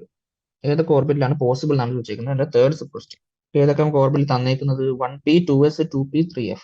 ഇനി 1p അവിടെ എന്താ, എന്നിന്റെ വാല്യൂ 1 ആണ്, എല്ലിന്റെ വാല്യൂ 1 ആണ്. ഇത് പോസിബിൾ ആയിട്ടുള്ള കാര്യമാണ്. നമുക്കറിയാം എല്ലിന്റെ വാല്യൂ എന്ന് പറയുന്നത് മാക്സിമം വാല്യൂ ഓഫ് എൽ എന്ന് വെച്ചാൽ എന്താ, n-1 വരെ വരാൻ പറ്റും. അപ്പൊ n1 ആണെങ്കിൽ എല്ലിന്റെ വാല്യൂ 1-1, 0 വരെ വരാൻ പാടുള്ളൂ. അപ്പൊ ഈ സാധനം നമുക്ക് പോസിബിൾ അല്ല, നോട്ട് പോസിബിൾ. ഇനി രണ്ടാമത്തെ എന്താണ്? 2s. അപ്പൊ അവിടെ എന്നിന്റെ വാല്യൂ 2, എല്ലിന്റെ വാല്യൂ എന്താ, s ആയതുകൊണ്ട് 0. അപ്പൊ അത് പോസിബിൾ ആയിട്ടുള്ള കാര്യമാണ്. 0 എന്ന് പറയുന്നത് 2-1 അകത്ത് വരുന്നൊരു വാല്യൂ ആണ്. അപ്പൊ അത് പോസിബിൾ ആയിട്ടുള്ളതാണ്. ഇനി n3p എന്ന് പറയുന്നത് n equal to 3, L equal to 1, അതും പോസിബിൾ ആണ്. n-1 അകത്ത് വരുന്ന വാല്യൂസ് ആണ് അതും. 3-1, 2. അപ്പൊ 1 എന്തായാലും പോസിബിൾ ആണ്. പിന്നെ 3f, അവിടെ n ഈക്വൽ ടു 3, f എന്ന് പറയുമ്പോൾ L ഈക്വൽ ടു എന്താണ്, 3 ആണ്. n-നും L-നും ഒരേ വാല്യൂ ഒരിക്കലും വരത്തില്ല. അപ്പൊ അതുകൊണ്ട് അതും നോട്ട് പോസിബിൾ ആണ്. ഓക്കെ. അപ്പം 28th ക്വസ്റ്റ്യനും സോൾവ് ചെയ്തു. അടുത്ത 29th question. Using S-P-D notations, describe the orbitals with the following quantum numbers. ഇപ്പം കുറച്ച് ക്വാണ്ടം നമ്പേഴ്സ് തന്നിട്ടുണ്ട്. അത് ഏത് ഓർബിറ്റിലാണെന്ന് നമ്മൾ പറയണം, അതാണ് ചോദ്യം. അപ്പൊ ഫസ്റ്റ് തന്നേക്കുന്ന ഏതാണ്? ഇപ്പൊ 29th ക്വസ്റ്റ്യൻ നമ്മൾ ചെയ്യുന്നത്. ആദ്യം തന്നേക്കുന്നത് n1 L 0 വരുന്നു, n equal to 1, L equal to 0. രണ്ടാമത്തത് n equal to 3, L equal to 1. മൂന്നാമത്തത് n equal to 4, L equal to 2. നാലാമത്തെ n equal to 4, L equal to 3. ഇതാണ് നമ്മുടെ ക്വസ്റ്റ്യൻ. അപ്പൊ ഇത് ഏത് ഓർബിറ്റിലാണ് നമുക്ക് പറയേണ്ടത്. അപ്പൊ അത് n ഈക്വൽ ടു 1. അപ്പം പ്രിൻസിപ്പൽ ക്വാണ്ടം നമ്പർ 1 തന്നിട്ടുണ്ട്. അപ്പൊ അവിടെ 1 വരും. പിന്നെ n ഈക്വൽ ടു 0 വാല്യൂ വരുന്നത് s ഓർബിറ്റിലാണ്. അപ്പൊ ഇത് 1s ഓർബിറ്റിലാണ്. രണ്ടാമത്തെ ക്വസ്റ്റ്യൻ n ഈക്വൽ ടു 3, പിന്നെ l ഈക്വൽ ടു 1 വരുന്നത് പി ഓർബിറ്റലിന്റെ. അപ്പം ഇത് 3. ഒന്നാമത്തത് n equal to 4 L equal to 2 എന്ന് പറയുന്നത് ഡി ഓർബിറ്റൽ 4d ഓർബിറ്റലിന്റെ. n equal to 4 L equal to 3 വരുന്നത് f ഓർബിറ്റൽ. ഇത് 4f ഓർബിറ്റലിന്റെ. ഓക്കെ, അപ്പൊ നമ്മള് 29th ക്വസ്റ്റ്യനും പറഞ്ഞു കഴിഞ്ഞു. 30ാമത്തെ ക്വസ്റ്റ്യൻ. ഇതിനകത്ത് ഏതൊക്കെയാണ് പോസിബിൾ അല്ലാത്തതാണ് ചോദ്യം. അപ്പൊ ഇവിടെ തന്നെ സോൾവ് ചെയ്യാം. ആദ്യം n equal to 0 L equal to 0. n equal to 0 എന്ന് പറയുന്ന ഒരു ഓർബിറ്റ് നമുക്ക് എക്സിസ്റ്റ് ചെയ്യുന്നില്ല. മിനിമം എല്ലിന്റെ വാല്യൂ എന്താണ്? 1 എങ്കിലും വരണം. അപ്പൊ അത് അവിടെ തന്നെ ആദ്യമേ പോയി. അപ്പൊ ഇത് ആദ്യമേ നോട്ട് പോസിബിൾ ആണ്. രണ്ടാമത്തത് n equal to 1. Okay, first orbit ആണ്. എൽ ഈക്വൽ ടു 0 എസ് ഓർബിറ്റിൽ അത് പോസിബിൾ ആയിട്ടുള്ള വാല്യൂ ആണ്. കാരണം n മൈനസ് 1 0 പോസിബിൾ ആണ്. പിന്നെ m എന്താണ്? m 0 വരുന്നത്, അതും പോസിബിൾ ആണ്. എൽ 0 ആണെങ്കിൽ m 0 ആയിരിക്കും. പിന്നെ സ്പിൻ കോണ്ടന്റ് നമ്പർ -12. അത് അതിനകത്ത് ഇലക്ട്രോൺസ്, ആ ഓർബിറ്റിൽ 2 ഇലക്ട്രോൺസ് ആണ്. ഒന്നിന് +12 ഒന്ന് -12 ആയിരിക്കും. അപ്പൊ അതെന്തായാലും പോസിബിൾ ആണ്. അടുത്തത് n equal to 1 L equal to 1. എന്നിനും എല്ലിനും ഒരേ വാല്യൂ ഒരിക്കലും വരത്തില്ല. n 1 ആണെങ്കിൽ അതിനേക്കാളും ചെറിയ വാല്യൂ ആയിരിക്കണം എല്ലിന് വരേണ്ടത്. വെച്ചാൽ അവിടെ എൽ 0 മാത്രമേ പോസിബിൾ ആയിട്ടുള്ളൂ. അപ്പൊ അതുകൊണ്ട് അത് നോട്ട് പോസിബിൾ ആണ്. അടുത്ത n equal to 2 L equal to 1 possible ആണ്. m 0 വരെ അതും പോസിബിൾ ആണ്. m -12 അതും പോസിബിൾ ആയിട്ടുള്ള വാല്യൂ ആണ്. എൽ 1 വന്നാൽ എമ്മിന്റെ വാല്യൂ ഏതൊക്കെ പോസിബിൾ ആണ്? -1 0 1 ഈ 3 വാല്യൂസ് പോസിബിൾ ആണ്. അപ്പൊ 0 ഇവിടെ പോസിബിൾ ആയിട്ടുള്ള വാല്യൂ ആണ്. അടുത്ത n equal to 3 L equal to 3. നേരത്തെ പറഞ്ഞ പോലെ തന്നെ എന്നിനും എല്ലിനും ഒരേ വാല്യൂ വരത്തില്ല. അപ്പൊ അത് അവിടെ നോട്ട് പോസിബിൾ ആയി. അടുത്ത f n equal to 3 L equal to 1. എന്നിന് 3 എൽ ഈക്വൽ ടു 1. ഓക്കെ, അത് പോസിബിൾ ആണ്. എൽ 2 വരെ പോസിബിൾ ആണ് അവിടെ. m 0 വരാം. എൽ 1 ആണെങ്കിൽ എമ്മിന്റെ വാല്യൂ എന്തൊക്കെ വരാം? -1 0 1 വരാം. പിന്നെ സ്പിന്ന് +12 അതും പോസിബിൾ ആണ്. ഓക്കെ, ഇത്രയാണ് ആ ക്വസ്റ്റ്യൻ്റെ ആൻസർ എന്ന് പറയുന്നത്. അടുത്ത 31st ക്വസ്റ്റ്യനിലേക്ക് പോകാം. How many electrons in an atom may have the following quantum numbers? n equal to 4. പിന്നെ സ്പിൻ ക്വാണ്ടം നമ്പർ നമുക്ക് -12 തന്നിട്ടുണ്ട്. അതാണ് ഫസ്റ്റ്. 31st question. ഫസ്റ്റ് വന്നേക്കുന്നത് എന്താണ്? n 4 m -12. m spin quantum number -12. ഇത് പോസിബിൾ ആയിട്ടുള്ള എത്ര ഇലക്ട്രോൺസ് ഉണ്ടെന്നാണ് ചോദിക്കുന്നത്. അപ്പൊ നമുക്കറിയാം ഒരു ഓർബിറ്റിന്റെ പ്രിൻസിപ്പൽ ക്വാണ്ടം നമ്പർ തന്നിട്ടുണ്ടെങ്കിൽ ആ ഓർബിറ്റിൽ ടോട്ടൽ എത്ര ഇലക്ട്രോൺ പോസിബിൾ ആണെന്നുള്ള ഫോർമുല എന്താണ്? Number of electrons in principal quantum number n എന്താണ്? അതിന്റെ ഫോർമുല പറയുന്നത് 2n² ആണ്. ഇവിടെ n-ന്റെ വാല്യൂ എന്താണ്? 2 × 4² ആണ്. എന്ന് വെച്ചാൽ 2 × 16 അല്ലെങ്കിൽ 2 × 16 എത്രയാണ്? 32 ആണ്. അപ്പൊ 32 ഇലക്ട്രോൺസ് പോസിബിൾ ആണ്. ഇതെങ്ങനെയാണ് നമുക്ക് ജസ്റ്റ് ഒന്ന് നോക്കാം. നമുക്ക് n ഈക്വൽ ടു 4 ആകുമ്പോൾ ഏതൊക്കെ ഓർബിറ്റിൽ പോസിബിൾ ആണ്? n ഈക്വൽ ടു 4 ആകുമ്പോൾ നമുക്ക് എല്ലിന്റെ വാല്യൂ 0 1 2 3 അല്ലെങ്കിൽ s p d f orbitals possible ആണ്. ഇവിടെ ഒരു s ഓർബിറ്റൽ വരയ്ക്കുക, ഒരു p ഓർബിറ്റൽ വരയ്ക്കുക, ഒരു d ഓർബിറ്റൽ വരയ്ക്കുക, ഒരു f ഓർബിറ്റൽ വരയ്ക്കുക. അപ്പൊ ഇവിടെ s ഓർബിറ്റല് ഇത് p d possible, p 6 f 14. ഇതെല്ലാം കൂടെ കൂട്ടി നമുക്ക് 32 ഇലക്ട്രോൺ കിട്ടും. അപ്പൊ ഇങ്ങനെയാണ് നമ്മൾ 2n² വെച്ചത് കണ്ടുപിടിക്കുന്നത്. അപ്പൊ നമുക്ക് ഇവിടെ ചോദിച്ച സ്പിന്ന് വെച്ചാല് ഒരു സ്പിന്ന് മാത്രമേ അവിടെ എടുക്കൂ. അപ്പം ഓപ്പോസിറ്റ് സ്പിന്നാന്നറിയാം. അപ്പൊ ഒരു ഓർബിറ്റലിൽ 2 ഇലക്ട്രോൺ ഉണ്ടെങ്കിലും -12 ഉള്ള ഒറ്റ ഇലക്ട്രോണേ കാണും.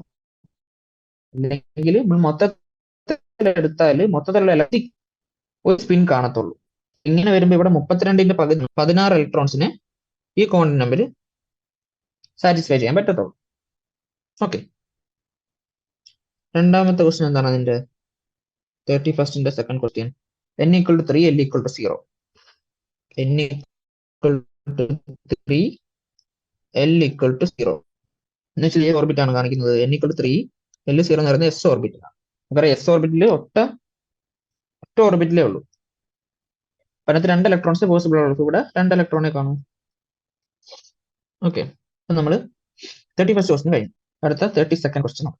Integral multiple of de Broglie wavelength associated with electron revolving around the orbit. എന്താണ്? Circumference of the orbit de Broglie വേവ് ലെങ്ത്തിന്റെ ഇന്റഗ്രൽ മൾട്ടിപ്പിൾ ആണ് നമ്മൾ കാണിക്കാനാണ് പറഞ്ഞേക്കുന്നത്.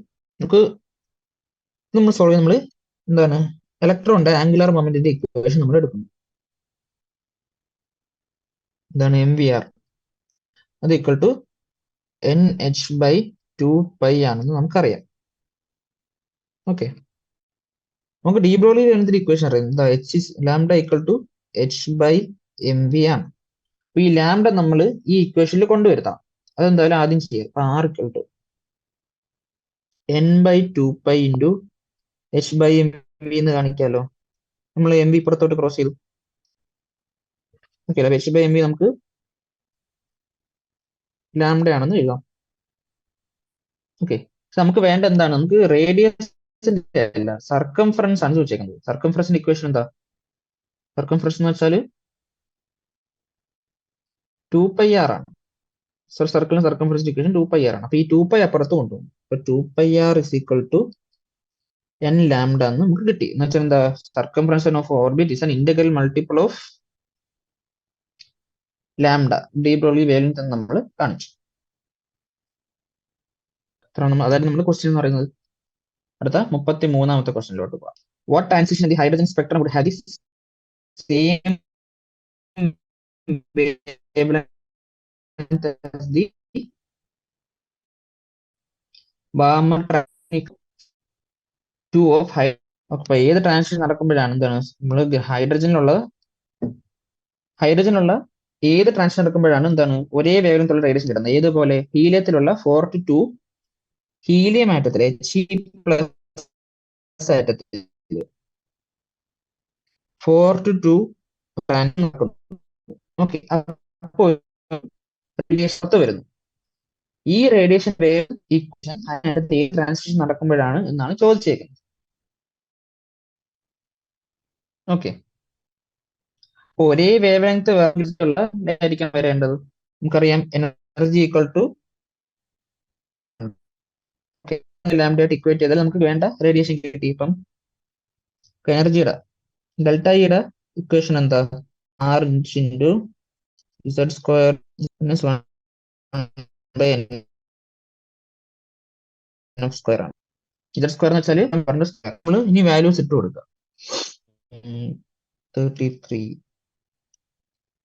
ഇതേ എനർജി ഉള്ള ഏത് ട്രാൻസിഷൻ ആണ് വരുന്നതെന്നാണ് ചോദിച്ചേക്കുന്നത്. അപ്പൊ അത് ഈക്വൽ ടു നമ്മുടെ ഇതാദ്യം എത്രയാണ് കണ്ടുപിടിക്കാതെ, എന്നിട്ട് നമുക്ക് മറ്റേത് ഡിസ്കസ് ചെയ്യാം. ഈ ട്രാൻസിഷൻ എനർജി എത്രയാണ്? അപ്പം ദിസ് ഈക്വൽ ടു എന്താണ് R ഇൻറ്റു Z സ്ക്വയർ എന്താണ് ഹീലിയം അറ്റോമിക് നമ്പർ 2 ആണ്. അപ്പൊ അത് ഇൻറ്റു 4. ഇനി ട്രാൻസിഷൻ നടക്കുന്നത് എവിടെ തൊട്ടാ? 4 നിന്ന് 2ലേക്കാണ്. അപ്പൊ 1/4 സ്ക്വയർ മൈനസ് 1/2 സ്ക്വയർ വരും. എന്ന് വെച്ചാൽ 4RH ഇൻറ്റു 1/16 മൈനസ് 1/4 എന്ന് വെച്ചാൽ 4RH ഇൻറ്റു 1 മൈനസ് 4/16 വരും. ഇത് 4 16 കട്ട് ചെയ്ത് ഇവിടെ 4 വരും. എന്ന് വെച്ചാൽ മൈനസ് 3/4 RH ആണ് നമുക്ക് ഇവിടെ കിട്ടുന്നത്. ഇതാണ് അവിടെ ഉണ്ടായ എനർജി ചേഞ്ച്. ഇതേ എനർജി ചേഞ്ച് ഹൈഡ്രജൻ ആറ്റത്തിൽ എവിടെ നടക്കുന്നത് നമ്മൾ എങ്ങനെ തീരുമാനിക്കും? അത് is equal to RH into hydrogen ആറ്റത്തിന്റെ ഇക്വേഷൻ നമ്മൾ എഴുതുക. Z സ്ക്വയർ അവിടെ 1 ആണ്. 1/ni square minus 1/nf square. ഏത് ട്രാൻസിഷൻ ആണ് നമ്മൾ കണ്ടുപിടിക്കണം?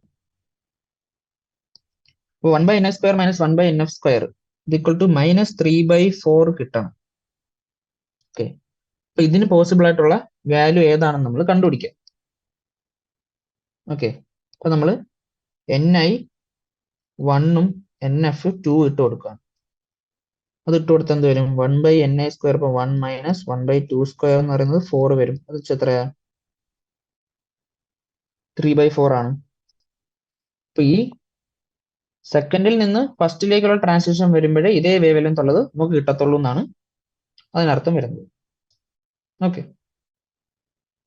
ni 1ഉം nf 2 ആണ് കിട്ടുന്നത്.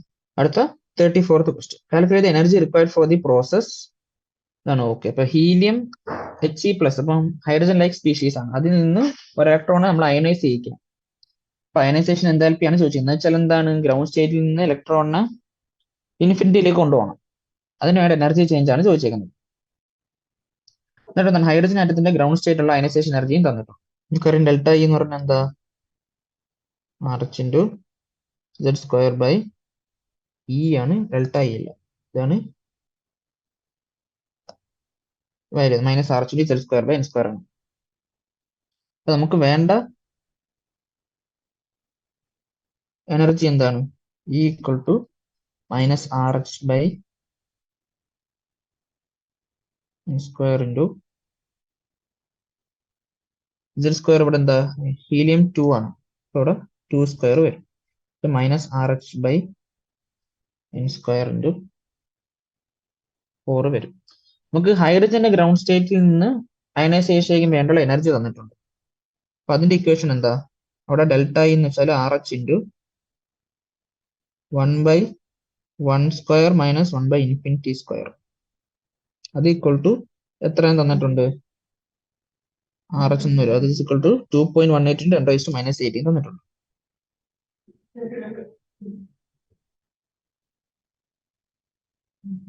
ഇവിടുത്തെ നമ്മൾ ഹീലിയം ആറ്റത്തിന്റെ ആണ് ഇവിടെ കൺസിഡർ ചെയ്യുന്നത്. നമുക്ക് ഹൈഡ്രജൻ ആറ്റത്തിന്റെ ഇവിടെ തന്നിട്ടുണ്ട്. ഹീലിയം ആറ്റത്തിന്റെ ഡെൽറ്റ ഇപ്പൊ ഇവിടെ എന്താ വേണ്ടത്? നമുക്ക് minus RH RH into 1 by initial Ni square minus 1 by infinity square ആണ് വേണ്ടത്. ഇതിന്റെ Z സ്ക്വയർ ഉണ്ട് ഹീലിയം ആയതുകൊണ്ട്. 4RH ബൈ 4RH അതാണ് വേണ്ടത്. Ni ഇവിടെ ഒക്കെ 1 ആണ്, 1 ബൈ ഇൻഫിനിറ്റി 0. അപ്പൊ 4RH ആണ് നമുക്ക് വേണ്ട ആൻസർ എന്ന് പറയുന്നത്. RH വരെ നമുക്ക് തന്നിട്ടുണ്ട്. ഇപ്പം നമുക്ക് വേണ്ടത് 4 ഇൻറ്റു 2.18 ഇൻറ്റു 10⁻⁻18 ആണ്. അപ്പൊ ഇതിന്റെ ആൻസർ എന്ന് പറയുന്നത് 8.72 ഇൻറ്റു 10⁻⁸ ജൂൾ. ഇത്ര എനർജി ഉണ്ടെങ്കിലേ നമുക്ക് ഹീലിയം പ്ലസിനെ അയനൈസ് ചെയ്യാൻ പറ്റത്തുള്ളൂ. ഓക്കെ, 34th ക്വസ്റ്റ്യൻ കഴിഞ്ഞു.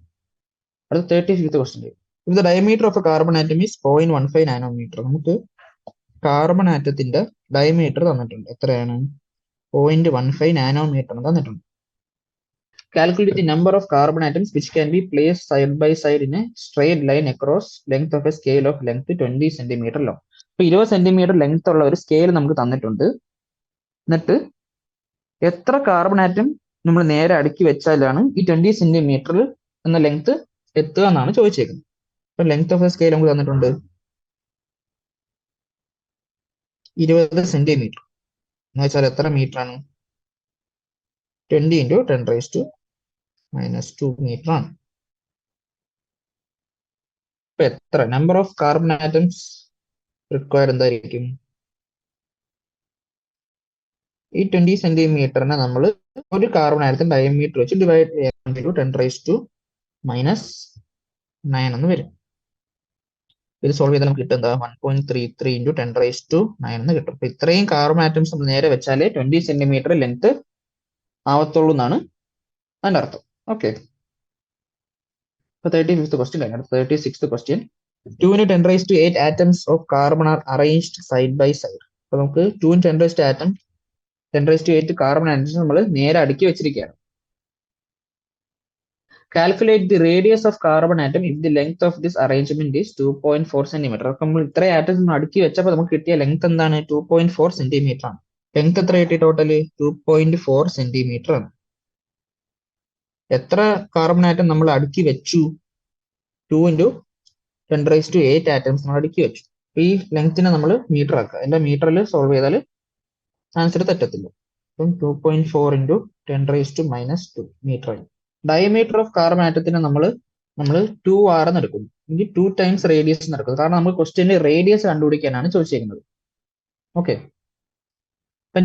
നമ്പർ ഓഫ് കാർബൺ ആറ്റം അതിന് നമ്മൾ N ആയിട്ട് എടുക്കുന്നു. Number of carbon atom into അതിന്റെ ഡയമീറ്റർ എടുത്താൽ അതാണ് നമുക്ക് വേണ്ട ടോട്ടൽ ലെങ്ത്. ഇത്ര 2.4 ഇൻറ്റു 10⁻⁻2 കിട്ടേണ്ടത്. നമ്പർ നമുക്കറിയാം 2 ഇൻറ്റു 10⁸ അത് into 2 into radius of 1 carbon atom, അതാണ് എന്ത്? 2.4 ഇൻറ്റു 10⁻⁻2 വരുന്നത്. അപ്പൊ R ഈക്വൽ ടു എന്ത് വരും?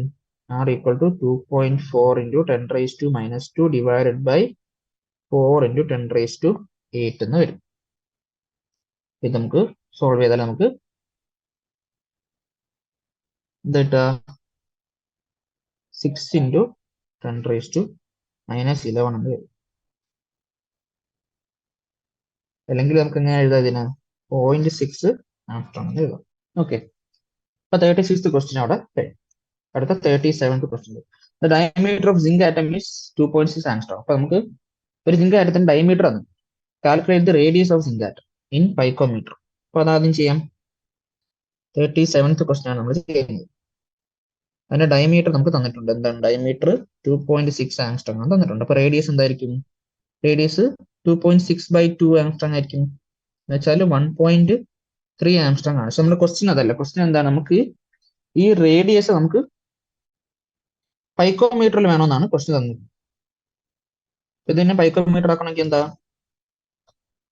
ജസ്റ്റ് ഡെസിമലിന്റെ കളിയാണ്. 1.3 നമുക്ക് 2 ഡെസിമൽ അങ്ങോട്ട് നീക്കണം. 130 പൈക്കോമീറ്റർ എന്ന് വരും. കാരണം പൈക്കോമീറ്റർ എന്ന് വെച്ചാൽ നമുക്ക് 10⁻⁻12 ആണ്. ആംസ്ട്രോങ് എന്ന് വെച്ചാൽ 10⁻⁻10 ആണ്. ഓക്കെ, രണ്ടാമത്തെ ക്വസ്റ്റ്യൻ എന്താണ് അവിടുത്തെ? The number of atoms present in length of 1.6 centimeter if the zinc atoms are arranged length by side by side lengthwise. അപ്പൊ നമുക്ക് 1. എത്ര സിങ്ക് ആറ്റം അടുക്കി വെച്ചാലാണ് 1.6 സെന്റിമീറ്റർ ലെങ്ത് കിട്ടുക എന്നാണ് ചോദിച്ചേക്കുന്നത്. ഇത് എന്റെ ഫസ്റ്റ് ക്വസ്റ്റ്യൻ ആയിരുന്നു. നമുക്ക് വേണ്ട ലെങ്ത് എന്ന് പറയുന്നത് 1.6 സെന്റിമീറ്റർ. ഡയമീറ്റർ നമുക്ക് ഇവിടെ തന്നിട്ടുണ്ട്. എന്താണ്? 2.6 ആംസ്ട്രോങ് ആണ് തന്നിട്ടുണ്ട്.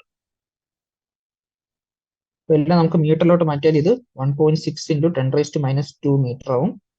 ഡയമീറ്റർ എന്ന് പറയുന്നത് 2.6 × 10⁻10 മീറ്റർ ആണ്. ഇപ്പൊ നമ്പർ എന്ന് പറയുന്നത് എന്തായിരിക്കും? ലെങ്ത്തിനെ ഡയമീറ്റർ വെച്ച് ഡിവൈഡ് ചെയ്യാം. 1.6 × 10⁻² ഡിവൈഡ് ബൈ 2.6 × 10⁻10 എന്ന് വരും. ഇത് നമുക്ക് സോൾവ് ചെയ്താൽ 6.153 × 10⁻7 എന്ന് കിട്ടും. ഇത്രയും സിങ്ക് ആറ്റംസ് നിരത്തി വെച്ചാൽ നമുക്ക് 1.6 സെന്റിമീറ്റർ കിട്ടത്തുള്ളൂ. ഓക്കെ, 37th ക്വസ്റ്റ്യൻ കഴിഞ്ഞു. അടുത്ത 38th ക്വസ്റ്റ്യനിലേക്ക് പോകാം. Certain particle carries A charge of, okay, ഒരു പാർട്ടിക്കിളിന് ചാർജ് നമുക്ക് തന്നിട്ടുണ്ട്. സ്റ്റാറ്റിക് ഇലക്ട്രിക് ചാർജ് എത്ര തന്നിട്ടുണ്ട്. അപ്പൊ അതിനകത്ത് എത്ര ഇലക്ട്രോൺസ് പ്രസന്റ് എന്നാണ് ചോദിച്ചേക്കുന്നത്. അപ്പൊ ചാർജ് നമുക്ക് തന്നിട്ടുണ്ട്. എത്ര? 38th ക്വസ്റ്റ്യൻ നമ്മൾ ചെയ്യുന്നത്. ചാർജ് നമുക്ക് തന്നിട്ടുണ്ട്. Q = 2.5 × 10⁻⁻16 കൂളോം തന്നിട്ടുണ്ട്. ഓക്കെ, നമുക്ക് ഒരു ഇലക്ട്രോണിന്റെ ചാർജ് എത്ര എന്നറിയാം. എത്ര? 1.6 × 10⁻⁻19 കൂളോം എന്നറിയാം. അപ്പൊ അതിനകത്ത് എത്ര ഇലക്ട്രോൺ ഉണ്ടെന്ന് നമുക്ക് ഇങ്ങനെ കണ്ടുപിടിക്കും. N = Q/E ചെയ്താൽ മതി.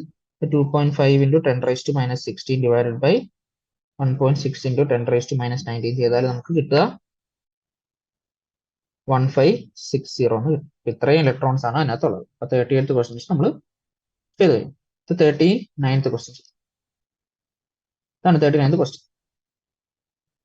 In Millikan experiment, static electric charge on the oil drops has been obtained by shining X-rays. നമുക്കറിയാം എക്സ്റേ കൊടുത്താണ് നമ്മൾ ഓയിൽ ഡ്രോപ്പിനവിടെ ഇലക്ട്രിക് ചാർജ് എടുത്തത്. അത് പറയുന്നുണ്ട്.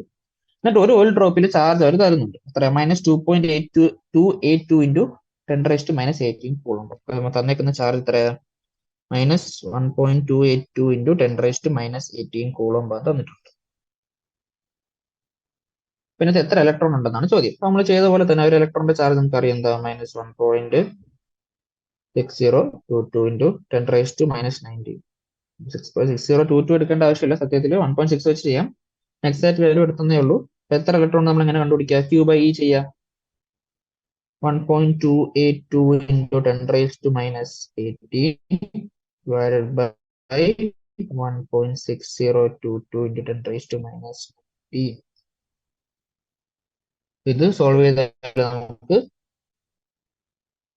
8 എന്ന് കിട്ടും. 8 ഇലക്ട്രോൺ ആണ് ആ ഒരു ഓയിൽ ഡ്രോപ്പിൽ ഉള്ളത്. ഓക്കെ, അടുത്ത 40th question. In Rutherford experiment, generally the thin foil of heavy atoms like gold, platinum, etc. have been used to be bombarded by the alpha particle. നമുക്കറിയാം അതിനകത്ത് ഹെവി മെറ്റൽസ് ആണ് നമ്മൾ ഉപയോഗിച്ചത് ആൽഫ പാർട്ടിക്കിൾസ് വെച്ച് bombard ചെയ്യാൻ. ഇനി അതവർ പറയുന്നത് എന്താണ്? ഇത് thin foil of light atoms like aluminium. അപ്പം ഈ ഹെവി മെറ്റൽസിന് പകരം നമ്മൾ അലൂമിനിയം പോലെയുള്ള ആറ്റത്തിന്റെ ഫോയിലാണ് ഉപയോഗിച്ചിരുന്നെങ്കിൽ എക്സ്പെരിമെന്റിൽ എന്ത് വ്യത്യാസമാണ് ഉണ്ടായിരുന്നതാണ് ചോദ്യം. ഈ ഹെവി മെറ്റൽസ് എന്ന് പറയുമ്പോൾ എന്താ? അതിന്റെ ന്യൂക്ലിയസ് അത്രയും വലുതാണ്, വലിയ സൈസ് ഉള്ളതാണ്. മാത്രമല്ല ഹെവി മെറ്റൽസ് ആകുമ്പോൾ അതിന്റെ എന്താ number of protons, effective number of പ്രോട്ടോൺസും കൂടുവാണ്. അറ്റോമിക് നമ്പർ കൂടുന്നുണ്ട്, എഫക്റ്റീവ് നമ്പർ ഓഫ് പ്രോട്ടോൺസ് കൂടുകയാണ്. അപ്പൊ നമുക്കറിയാം സൈസും ചാർജും കൂടുന്നുണ്ട് ഹെവി മെറ്റൽസ് ഉപയോഗിക്കുമ്പോൾ. അപ്പം ഹെവി മെറ്റൽസ് ഉപയോഗിച്ചപ്പോൾ നമുക്ക് കിട്ടിയ ഡിഫ്ലക്ഷൻസിന്റെ അത്രയും ഡിഫ്ലക്ഷൻസ് നമുക്ക് എന്താണ് ഒരു ലൈറ്റ് മെറ്റൽ ആയിട്ടുള്ള അലൂമിനിയം പോലുള്ള മെറ്റൽ ഉപയോഗിച്ചാൽ നമുക്ക് കിട്ടും. കാരണം അവിടുത്തെ ന്യൂക്ലിയസ് അത്രയും ചെറുതുമായിരിക്കും, നമ്പർ ഓഫ് പ്രോട്ടോൺസും കുറവാണ്. അതുകൊണ്ട് ഡിഫ്ലക്ഷൻസ് നമുക്ക് ഒബ്സർവ് ചെയ്യാൻ പറ്റുന്ന അത്രയും നെഗ്ലിജിബിൾ ആയിരിക്കും. അപ്പൊ നമുക്ക് ആ എക്സ്പെരിമെന്റ് സക്സസ്ഫുൾ ആയിട്ട് ചെയ്യാൻ പറ്റത്തില്ല. അതുകൊണ്ടാണ് ലൈറ്റർ മെറ്റൽസ് ഉപയോഗിക്കാനത് മാത്രമേ. ഓക്കെ, അപ്പൊ അതാണ് അവിടെ വരുന്ന വ്യത്യാസം എന്ന് പറയുന്നത്. അടുത്ത 2.41 41st ക്വസ്റ്റ്യൻ നമുക്ക് സിമ്പിൾസ് 79 ബ്രോമിന്റെ ഒരു സിമ്പിൾ തന്നിട്ടുണ്ട്. ക്യാൻ ബി റിട്ടൺ വേറെ സിമ്പിൾസ് ഒക്കെ. ആദ്യം തന്നേക്കുന്ന സിമ്പിൾസ് ഏതാ? ബ്രോമിൻ 35 79, പിന്നെ ബ്രോമിൻ 79. രണ്ടാമതൊരു സെറ്റ് വന്നിട്ടുണ്ട് ബ്രോമിൻ 79 35, പിന്നെ ബ്രോമിൻ 35. ഇനി അവർ പറയുന്നത് എന്താണ്? ഈ ഫസ്റ്റ് സെറ്റ് ഓഫ് ഇത് പോസിബിൾ ആണ്, ബ്രോമിൻ ഇങ്ങനെ എഴുതാൻ പറ്റും. പക്ഷെ ഈ രണ്ടാമത്തത് പോസിബിൾ അല്ല. അത് എന്തുകൊണ്ടാണെന്നാണ് ചോദിച്ചേക്കുന്നത്. കാരണം നമുക്കൊരു ആറ്റത്തിന്റെ സിമ്പിൾ നമ്മൾ എഴുതുമ്പോൾ ആറ്റത്തെ നമ്മൾ എക്സ് ആയിട്ട് കൺസിഡർ ചെയ്യുകയാണെങ്കിൽ എ എന്ന് പറയുന്നത് മാസ് നമ്പരും ഇസഡ് എന്ന് പറയുന്ന അറ്റോമിക് നമ്പറും ആണെങ്കിൽ നമ്മൾ സിമ്പിൾ എഴുതുമ്പോൾ ഇസഡ് താഴെയും അറ്റോമിക് നമ്പർ താഴെയും മാസ് നമ്പർ മേളിലുമാണ് എഴുതുന്നത്. നമ്മൾ ഫസ്റ്റ് സെറ്റ് നോക്കുകയാണെങ്കിൽ ബ്രോമിൻ അറ്റോമിക് നമ്പർ 35 എന്ന് അറിയാം. അത് നമ്മൾ താഴെ തന്നെ എഴുതിയിട്ടുണ്ട് കറക്റ്റ് ആയിട്ട്. മാസ് നമ്പർ മേളിൽ എഴുതിയിട്ടുണ്ട്. ഈ രണ്ടാമത്തെ ബ്രോമിൻ നോക്കിയാൽ മേളിൽ 79 കറക്റ്റ് ആയിട്ട്, മാസ് നമ്പർ മേളിൽ പൊസിഷൻ കറക്റ്റാണ്. രണ്ടാമത്തെ സെറ്റ് നോക്കുകയാണെങ്കിൽ മാസ് നമ്പർ താഴെയും അറ്റോമിക് നമ്പർ മേലെയും, ഇവിടെയാണെങ്കിൽ അറ്റോമിക് നമ്പർ മേലെയാണ് എഴുതിയിരിക്കുന്നത്. അപ്പൊ ആ റെപ്രസെന്റേഷൻ തന്നെ തെറ്റാണ്. അപ്പൊ ഇങ്ങനെയാണ് നമ്മൾ സ്റ്റാൻഡേർഡ് ആയിട്ട് റെപ്രസെന്റ് ചെയ്യുന്നത്. അതുകൊണ്ടാണ് അത് അലോഡ് അല്ലാത്തത്. ഓക്കെ, അടുത്ത 42nd question. An element with mass number 81 contains 31.7 more neutrons as compared to protons. അപ്പൊ മാസ് നമ്പർ തന്നിട്ടുണ്ട്. ഓക്കെ, മാസ് നമ്പർ എത്രയാ? A equal to 81 ആണ് തന്നിട്ടുണ്ട്. എന്താ പറയുന്നു? അതിനകത്ത് പ്രോട്ടോൺ ഉള്ളതിനേക്കാളും കൂടുതൽ 31.7% കൂടുതൽ ന്യൂട്രോൺസ് ആണ് ഉള്ളതെന്ന് പറയുന്നു. അങ്ങനെയാണെങ്കിൽ അതിന്റെ അറ്റോമിക് സിമ്പിൾ എഴുതാനാണ് ചോദിച്ചത്. നമ്പർ ഓഫ് പ്രോട്ടോൺസിന് നമ്മൾ എക്സ് ആയിട്ട് എടുത്താൽ നമ്പർ ഓഫ് ന്യൂട്രോൺസ് എന്താണെന്ന് നിർണ്ണയിക്കുന്നത്? എക്സ് പ്ലസ് 0.317 എക്സ്, ഇതായിരിക്കും number of neutrons. Actually protons ഉള്ളതിനേക്കാളും 31.7% കൂടുതൽ നമ്പർ ഓഫ് ന്യൂട്രോൺസ് ഉണ്ടെന്നാണ് പറയുന്നത്. നമുക്കറിയാം മാസ് നമ്പർ എന്ന് വെച്ചാൽ എന്താ? Number of protons plus neutrons ആണ് നമുക്കറിയാം. ഓക്കെ, അപ്പൊ നമുക്കിവിടെ വേണ്ടത് നമ്പർ ഓഫ് പ്രോട്ടോൺസിനെ കണ്ടുപിടിക്കുക എന്നുള്ളതാണ്. അപ്പൊ അതിൽ നമുക്ക് അറ്റോമിക് നമ്പർ കിട്ടുള്ളൂ. സിമ്പിളിൽ അറ്റോമിക് നമ്പർ മാസ് നമ്പർ ആണ് നമുക്ക് കണ്ടുപിടിക്കേണ്ടത്.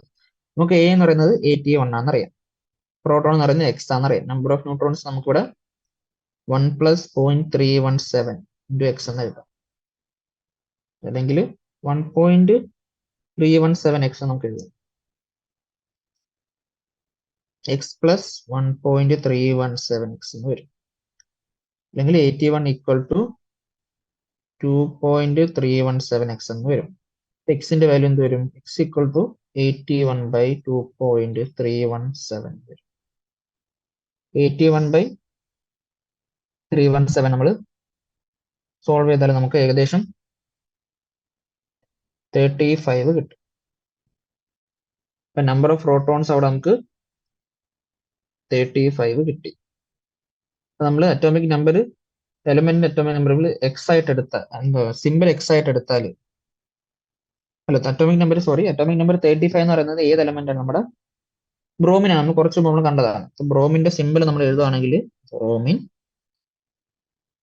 അറ്റോമിക് നമ്പർ 35, മാസ് നമ്പർ 81 തന്നിട്ടുണ്ട്. അപ്പൊ നമുക്ക് ഡൗട്ട് തോന്നും, ഇവിടുത്തെ നമ്പർ ഓഫ് ന്യൂട്രോൺസ് എത്രയാണെന്ന് നോക്കാം. നമ്പർ ഓഫ് ന്യൂട്രോൺസ് അവിടെ എന്താണ്? മാസ് നമ്പറിൽ നിന്ന് അറ്റോമിക് നമ്പർ കുറച്ചാൽ മതി. 81 - 35 ചെയ്താൽ മതി. എന്താ? 46 കിട്ടും. ഓക്കെ, തൽക്കാലം നമ്മൾ ഇവിടെ കൊണ്ട് നിർത്താണ്. ബാക്കി ക്വസ്റ്റ്യൻസ് ഒക്കെ അടുത്ത ക്ലാസ്സിൽ സോൾവ് ചെയ്യാം. Thank you.